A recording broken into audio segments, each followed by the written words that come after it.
In response to the profound loss of Officer Luis Huesca 2 weeks ago, the Cook County State's Attorney's Office has taken decisive legal action. As you have heard, we have filed first-degree murder charges against Xavier Tate Jr., as well as charges of aggravated vehicular hijacking and possession of a stolen firearm in the death of Officer Huesca. The defendant will appear in first appearance court at the Layton Criminal Courts building starting at 11:30 this morning in room 102.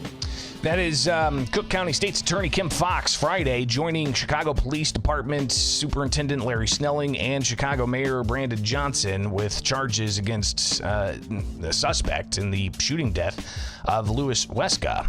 Welcome back to Bishop on Air. I'm Greg Bishop. Like, subscribe, hit that notification bell. I chatted with William Kelly, a reporter out of Chicago, about crime and the arrest of this individual in the shooting death of an off-duty law enforcement officer in Chicago. And William gives his take, especially looking at recent crime and how it's impacting the city of Chicago. Great news. The CPD and other law enforcement agencies were able to arrest the suspect in the murder of Officer Huesca. Bad news. We have hundreds of thousands of other unsolved shootings and murders in the city of Chicago. 31 shot over this weekend, 6 killed. And it's important for people to know that, these are real people. They're not just statistics or numbers. 2 people were on Clark Street, presumably after a Cubs game this weekend, Saturday night. I was there. I could have been the guy shot. But a man and a woman in their 30s were shot, both of them, in the leg. Now, these are 2 people who are probably in the hospital right now. Maybe they'll walk with a cane for the rest of their lives if they can walk at all. And we don't even hear their names anymore. There used to be a time, Greg, if you remember, but they are, thankfully they did get the suspect in the Officer Huesca shooting, but that required apparently the entire police force to find this guy, tens of thousands or hundreds of thousands of dollars and man hours and tracking phones and this and that and the other thing. Sadly, we don't see that type of response for apparently any of the other shootings or murders, Greg. And you've also got a lot of questions about the looming protests and encampments of pro-Palestinian protesters on college campuses across the country, even here in Illinois, and what that means for safety in the weeks ahead for the Democrat National Convention. Chicago Mayor Brandon Johnson asked about the protests and the uneasiness some may be feeling about how to handle that. Our ultimate goal is to make sure that people are safe, and anytime demonstration is being delivered, and we're going to continue to assess all of these demonstrations and these moments of demonstration. You just heard. So moments of demonstration doesn't necessarily indicate what could possibly happen on the streets if things get violent, even if it's just a mere confrontation with a police line trying to have certain zones. Even the ACLU has sued over what they see as infringement on free speech and free assembly by setting up these zones and it being so not necessarily clear as to where these zones are going to be. People have to check a Chicago police website to know whether or not they're going to be in the right zone or not. So the questions about safety continue, and that also has reporter William Kelly given his assessment of the situation. Well, this is this also goes to the issue of crime, doesn't it? If the police are focusing on people who want to protest, how is it going to be able to prevent the dozens of armed robberies that occur every morning? Especially since they haven't been able to prevent them without protests.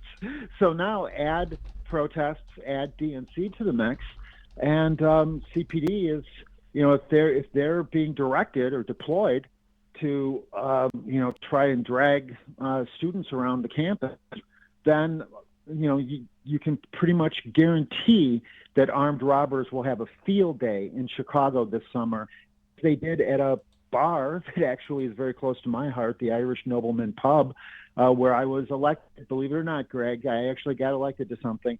The president of the Ancient Order of Hibernians.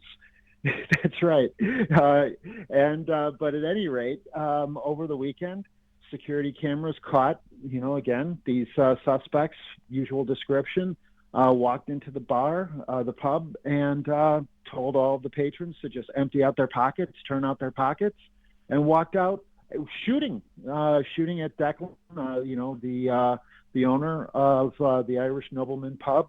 And Declan tells me he's thinking about moving the Irish Nobleman to Indiana now.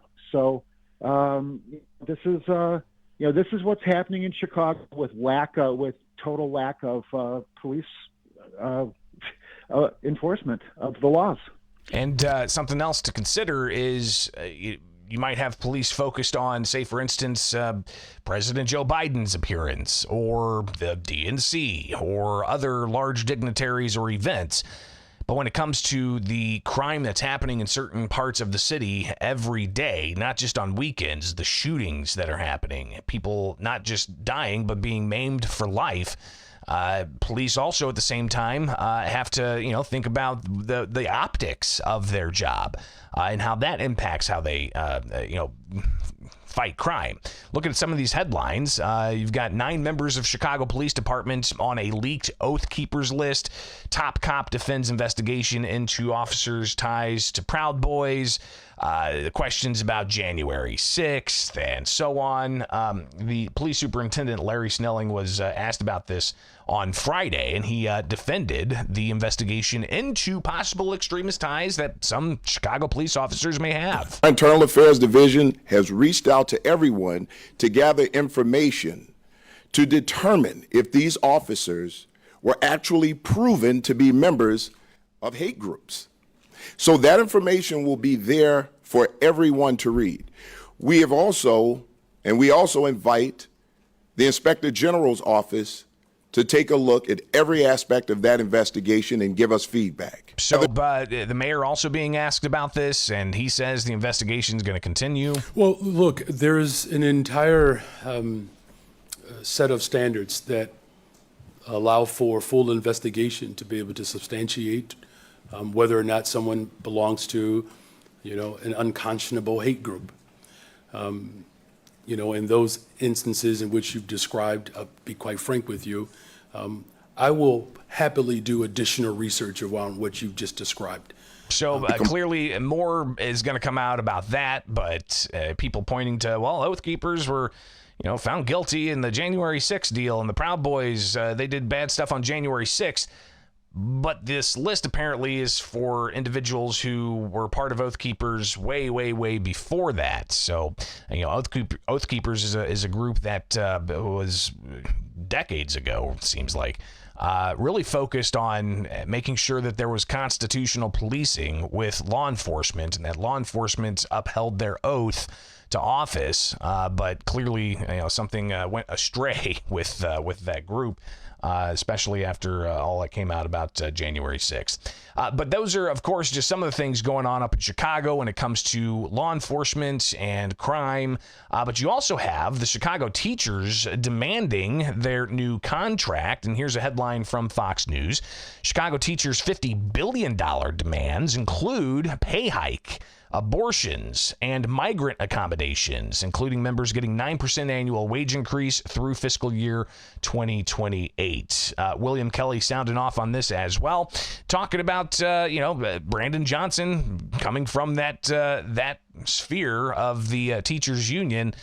Looks like they've done some negotiating. Mayor Johnson's only resume item. I think most normal Americans have at least 10 things on their resume before they decide they want to run for mayor of Chicago, But Johnson's only resume item was he was an activist, part-time teacher at the Chicago Public Schools, which, is honorable in and of itself, unless, as mayor, you decide to prioritize them above all. Taking a slight second only to migrants or something. But But here we go. Johnson's looking for billions upon billions. 50.7 billion is the last count. And add that to the $1.25 billion loan he took out, and the $70 million he just recently committed to migrants. Pretty soon, we're talking about real money here, Greg.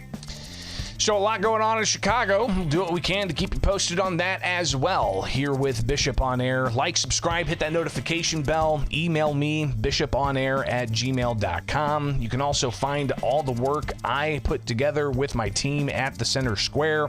Just go to thecentersquare.com. Again, thecentersquare.com. Appreciate you guys being here each and every weekday morning.